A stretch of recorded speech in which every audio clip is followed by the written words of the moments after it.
पहलगांव आतंकी हमले के बाद एक तरफ केंद्र सरकार और भारतीय सेना लगातार पाकिस्तान के खिलाफ कार्रवाई कर रही है, तो दूसरी तरफ इस पूरे मामले पे सियासी घमासान भी छिड़ा हुआ है। इसी मसले पे हमारे साथ बातचीत करने के लिए विश्व हिंदू परिषद के राष्ट्रीय प्रवक्ता विनोद बंसल हैं। सर, जिस तरीके से हम देख रहे हैं पूरे सियासी घमासान छिड़ा हुआ है, इसी बीच पूर्व सीएम जम्मू कश्मीर के फारूक अब्दुल्ला, उन्होंने एक बयान दिया कि 1990 में जो हिंदुओं का नरसंहार हुआ तो हुआ। क्या आपको लगता है कि इस संवेदनशील मुद्दे पे इस तरीके का बयान देना गैर जिम्मेदाराना है?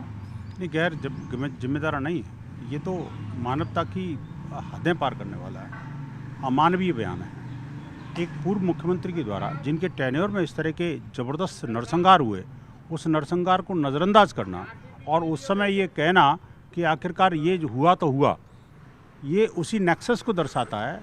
ये इस बात को एक्नॉलेज करता है कि किस प्रकार पहले नेहरू जी ने और उसके बाद में मुफ्ती मोहम्मद सईद जब केंद्र के गृह मंत्री बने, आप सोचिए देश का पहला मुस्लिम गृह मंत्री था और उस गृह मंत्री के कार्यकाल के ग्रहण करने के कुछ समय के बाद ही सबसे पहले उन्होंने अपनी बेटी का अपहरण करवाया क्या, बेसिकली मैं कहूँगा सीधा सीधा एक नाटक रचा था आतंकवादियों को छोड़ने के लिए। उसके बाद एक कांग्रेस के एक और वरिष्ठ नेता की बहन या बेटी का किसी का अपहरण हुआ था, उस समय आतंकवादी फिर छोड़े गए थे। और उसके बाद ये जो हिंदुओं का सामूहिक नरसंहार हुआ, जिसको पूरी दुनिया ने देखा, वो इन महाशय के कार्यकाल में हुआ था। जो अभी कह रहे हैं हुआ तो हुआ, मतलब इनके लिए सेंसिटिविटी, ह्यूमैनिटी और मैं कहता हूँ जो भारतीयता कोई मायने नहीं रखती।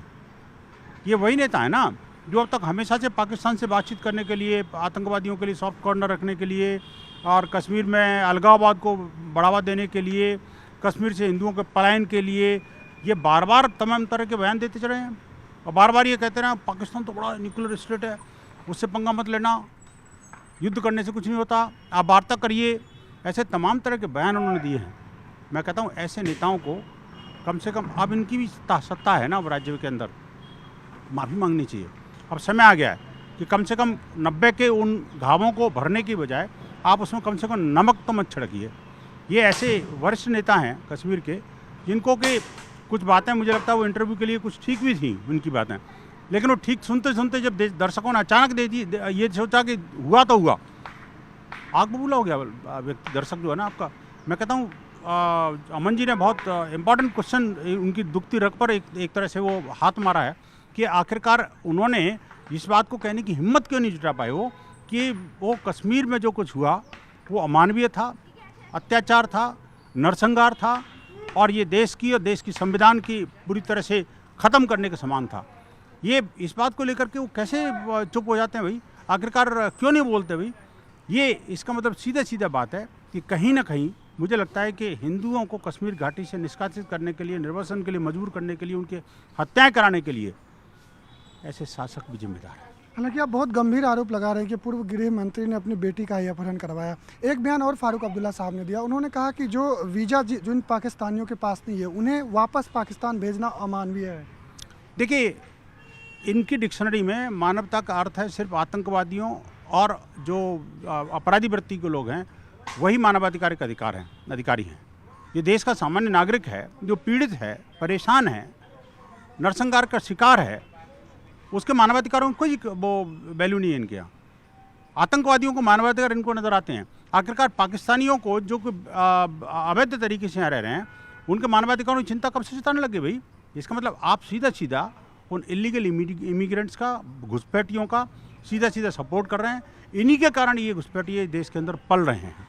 ये और कांग्रेस के जो और इंडी अलायंस के जितने भी भिंडियाँ हैं वो सारे के सारे मिल करके इस तरह का काम कर रहे हैं, जो कि लगातार जो है उन घुसपैठियों को खाद पानी बीज देने का काम कर रहे हैं, लगातार उनको प्रोटेक्ट कर रहे हैं, यहाँ तक कि हाई कोर्ट, सुप्रीम कोर्ट तक जा करके उनके राइट्स के लिए लड़ते हैं।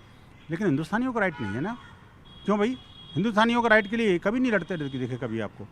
ये देश विरोधी चेहरा है, देश की राजनीति का एक घृणित चेहरा है, जो कि इस उम्र पर भी कम से कम इनको अब तो अकल आनी चाहिए।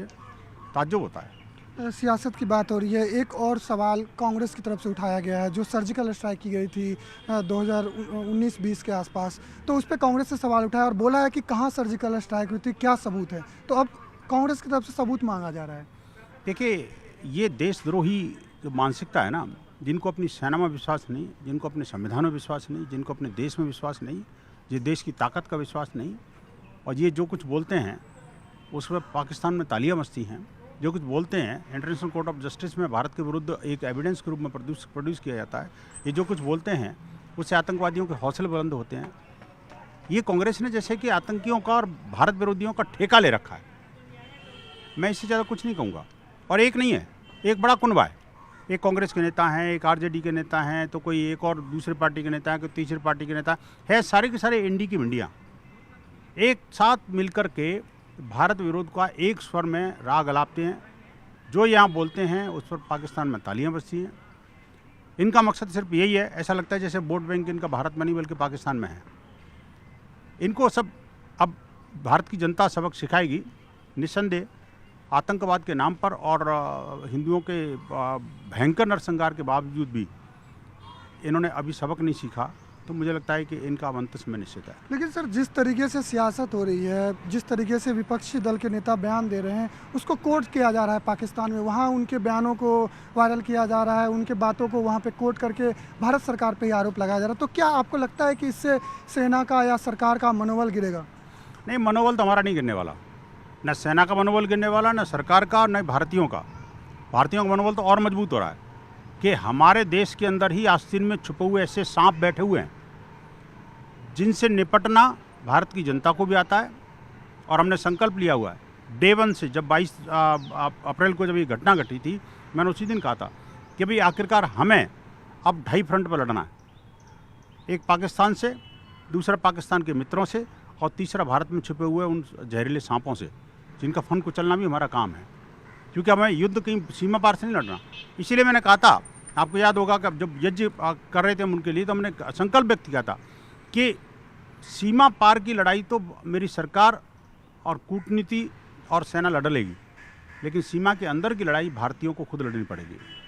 ये सीमा की लड़ाई ऐसे ही जिहादी मानसिकता के, जिहादियों के पैरोकार मानसिकता के ऐसे जो आस्तीन के सांप हैं, उनसे लड़ने के लिए भारतीयों को तैयार रहना पड़ेगा। बस तैयार रहना पड़ेगा, चिंता करने की जरूरत नहीं है। भारतीय सक्षम है। ऐसे लोगों का मुकाबला हमेशा से उसने किया है, करता रहेगा। सेकुलरवाद के नाम पर जिस तरह से अमानवीय और अभारतीय जो व्यवहार इनका है, वो अब एक्सपोज हो चुका है। ज़्यादा दिन की बात नहीं है इनके लिए। एक सवाल सर और अंतिम, की जिस तरीके से हमने देखा कि वहाँ धर्म पूछ के हत्या की गई आतंकवादियों के द्वारा, उसके बाद कश्मीर ये नरसंहार पे इन्होंने बयान दिया। क्या वीएचपी का अभी वैसा कोई अभियान है जो इस तरीके से, जिस तरीके से हिंदुओं को लेकर बयानबाजी हो रही है, या फिर उनके कश्मीरी हिंदुओं के पुनर्वास को लेकर, क्या उस पर कुछ वीएचपी का है अभी प्लान? देखिए, 2 बातें बड़ी महत्व की हैं। एक तो जो आपने कहा कि हिंदुओं का नरसंहार हुआ, हिंदुओं का नरसंहार तो हुआ, जात नहीं पूछी उन्होंने, सिर्फ धर्म पूछा। पूछने से भी नहीं काम चला, आईडी चेक करिए। आईडी से भी चेक नहीं किया तो उन्होंने कलमा फटवाया, और उसके बाद भी उनको विश्वास नहीं हुआ। तो ये इंश्योर करने के लिए कि उनमें से कोई कहीं मुसलमान न मर जाए, नहीं तो हमें दोजक में जाना पड़ेगा, और हमें मुसलमान नॉन बिलीवर्स को यानी काफिर को मारेंगे तो हमें जन्नत मिलेगी। इसीलिए उन्होंने पैंट उतरवा करके लोगों के खतने चेक किए, और महिलाओं के सामने, बच्चों के सामने बीभत्स तरीके थे, उनको पॉइंट ब्लैंक गोलियाँ चलाई गई।